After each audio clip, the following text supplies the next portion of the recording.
Management जुड़े हुए हैं। देखिए चौथी तिमाही में हिंदुस्तान जिंक का जो मुनाफा है वो 47% से ज्यादा बढ़ा। वहीं आप रेवेन्यू की बात करें तो उसमें भी गजब की बढ़ोतरी, करीब करीब 20% से ज्यादा की बढ़ोतरी में देखने को मिली।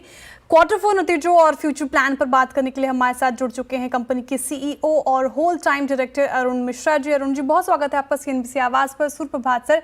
सबसे पहला सवाल तो यही होगा कि जिस तरीके से सभी में आप देखें रिजल्ट, रेवेन्यू, प्रॉफिट सभी में एक बढ़ोतरी देखने को मिल रही है, इसके पीछे के प्रमुख कारण क्या है सर?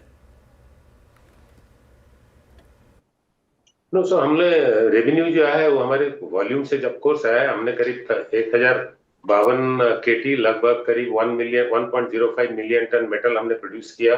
हमारे सिल्वर नंबर हालांकि कम रहा है पिछले साल के मुताबिक, लेकिन क्वार्टर 3 से बढ़ा है। और हमारे इसके चलते हमारे जो ऑफकोर्स प्राइस भी हमको थोड़ा सा एवरेज प्राइस अच्छा मिला है साल भर का।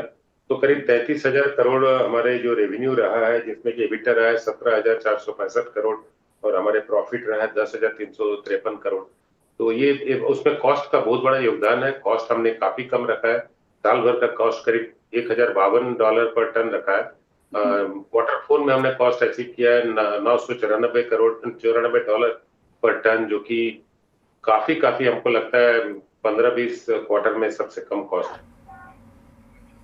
डेफिनेटली जिस तरीके से नंबर्स इस टाइम पे हिंदुस्तान जिंक ने प्रेजेंट किए हैं, काफी अच्छे शानदार नंबर हमें क्वार्टरली बेसिस में यहाँ पे देखने को मिले हैं। लेकिन इस टाइम पे अगर हम रियलाइजेशन की बात करें तो जो पर्टिकुलरली जिंक लेड रियलाइजेशन है उसको कंपेयर करें पिछले क्वार्टर से, तो किस तरीके के आपको नंबर्स यहाँ पे देखने को मिले और आपको क्या लगता है कि किस तरीके का परफॉर्मेंस रहा है रियलाइजेशन के बेसिस पे क्वार्टर ऑन क्वार्टर बेसिस पर? प्राइसेस तो थोड़ा करेक्ट हो रहे हैं, बट इस क्वार्टर का अच्छा रहा है। इस क्वार्टर खत्म होने के बाद जब से थोड़ा जो अस्थिरता आया है वर्ल्ड ओवर में ट्रम्प का टैक्स के चलते, उसके बाद से प्राइस में थोड़ा करेक्शन दिखा है।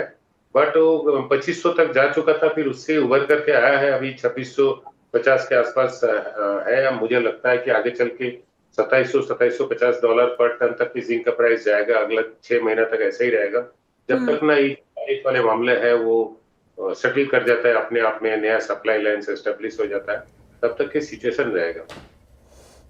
हालांकि सर आपने थोड़ा जिक्र भी किया, लेकिन जिस तरीके से आप भी मेंशन कर रहे थे करंट जियोपॉलिटिकल टेंशंस को देखते हुए, इंटरनेशनल मार्केट की बात करूं तो जिंक और सिल्वर के प्राइस आने वाले आपको 2 से 3 क्वार्टर्स में इसको कैसे देख रहे हैं आप? नहीं, रैली जो अभी गोल्ड में चल रहा है वो सिल्वर में चलेगा। एक टाइमिंग गैप है। इंटरनेशनल मार्केट में सिल्वर का प्राइसेस और बढ़ेंगे, बिकॉज मनी मार्केट में थोड़ा अस्थिरता है, जिसके चलते लोग अपना दिशा मोड़ रहे हैं इन्वेस्टमेंट का, जो प्रेशियस मेटल है उसके तरफ। तो गोल्ड के बाद क्योंकि बैंक्स जो है, फॉरेन बैंक्स जितने हैं, उन लोगों ने अपना, क्योंकि बॉन्ड मार्केट अफेक्ट कर गया यूएस का, तो लोग जो है गोल्ड। उसके बाद जो मिडिल क्लास या तो लोअर मिडिल क्लास तबके के लोग हैं, क्योंकि गोल्ड प्राइसेस 1 लाख छू चुका है, तो वो गोल्ड को हटा करके सिल्वर की तरफ जाएगा इन्वेस्टमेंट में। पैरेलली जो रिन्यूएबल पावर का डिमांड है, जो कम्युनिकेशन का एक्सपेंशन हो रहा है वर्ल्ड ओवर, तो सिल्वर का डिमांड बढ़ता रहेगा। तो सिल्वर का प्राइस करीब $33 30 ग्राम का है, तो बढ़ करके मुझे लगता है $37 30 ग्राम के लिए तो वहां तक पहुंचेगा।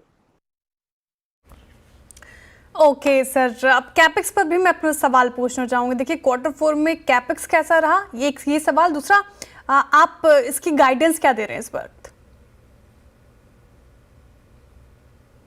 तो कैपेक्स हमने पिछले साल बोला था लगभग $300-350 मिलियन खर्चा करेंगे, तो लगभग उतना ही हमारे खर्चा हो रहा है। हमारे जो मेजोरिटी पोर्शन रहता है माइन डेवलपमेंट का, वो हमने सही खर्चा किया है। हमने बोला था कि जो ग्रोथ करेंगे, रोस्टर बनाएंगे, उसमें हमने खर्चा किया है। जो रोस्टर अभी 15 मई या 20 मई तक कमीशन हो जाना चाहिए। पैरेलली हमने फर्टिलाइजर प्लांट में पैसा लगाया, तो वो इसी सारे प्रोजेक्ट का जो आखिरी दौर का जो कॉस्ट है वो लेने से इस साल 250 मिलियन डॉलर तक हम लोग खर्चा करेंगे। बट अभी हम लोग काम कर रहे हैं ग्रोथ प्रोजेक्ट में $1 मिलियन 1 मिलियन टन एक्सपेंशन करने के लिए, लेड जिंक कैपेसिटी को और सिल्वर कैपेसिटी को 1500 से 2000 टन ले जाने के लिए। तो उसके लिए जो कैपेक्स लगेगा वो अलग, वो अभी तक अनाउंसमेंट नहीं हुआ है। मुझे लगता है और 1 से 3 महीने के अंदर में हम लोग उसको अनाउंस करेंगे। उसका अपना एक पूरा अकाउंटिंग रहेगा कि उसका कैपेक्स कितना है, कितना रहेगा, पेबैक पीरियड क्या होगा। वेल तो ये बात हो गई केपेक्स की, और आने वाले जो हमें फाइनेंशियल ईयर देखने को मिल सकता है, करंट फाइनेंशियल ईयर में केपेक्स का आउटलुक किस तरीके का रहेगा। लेकिन सर एक आउटलुक मैं आपसे और पूछना चाहूंगी, वो है फर्टिलाइजर। आने वाले टाइम पे आउटलुक के साथ साथ स्ट्रैटेजी इस सेक्टर में आप किस तरीके से देख रहे हैं, पर्टिकुलरली फर्टिलाइजर सेगमेंट में? फर्टिलाइजर में हम लोग शुरू में 5 लाख टन का प्लांट लगा रहे हैं। अगर वो ठीक ठाक लग गया तो उसके बाद और 5 लाख टन का प्लांट उसी लोकेशन पर लगाएंगे। इसमें आइडिया यही था कि हम जो एसिड प्रोडक्शन करते हैं वो 98% कंसेंट्रेट सल्फ्यूरिक एसिड हमको ट्रांसपोर्ट करके पूरे वेस्टर्न इंडिया में हमको बेचना पड़ता है बहुत तरह के इंडस्ट्री को। उसके बदले में हम और वेस्टर्न इंडिया में हर साल करीब 5 मिलियन टन डीएपी इंपोर्ट होता है। तो उसके जगह में 5 लाख टन डीएपी इंपोर्ट होता है, तो उसके जगह में हम अगर 1 लाख टन डीएपी बना करके मार्केट में बेचे तो वो लोगों को मिलेगा। बिल्कुल बिल्कुल सर, बहुत शुक्रिया हमारे साथ जुड़ने के लिए, तमाम सवालों के जवाब देने के लिए। मन था और बात करूं लेकिन समय इतनी ही इजाज़त दे रहा है। बहुत शुक्रिया सर आपके समय के लिए। चलिए अब जो मैं आगे बढ़ते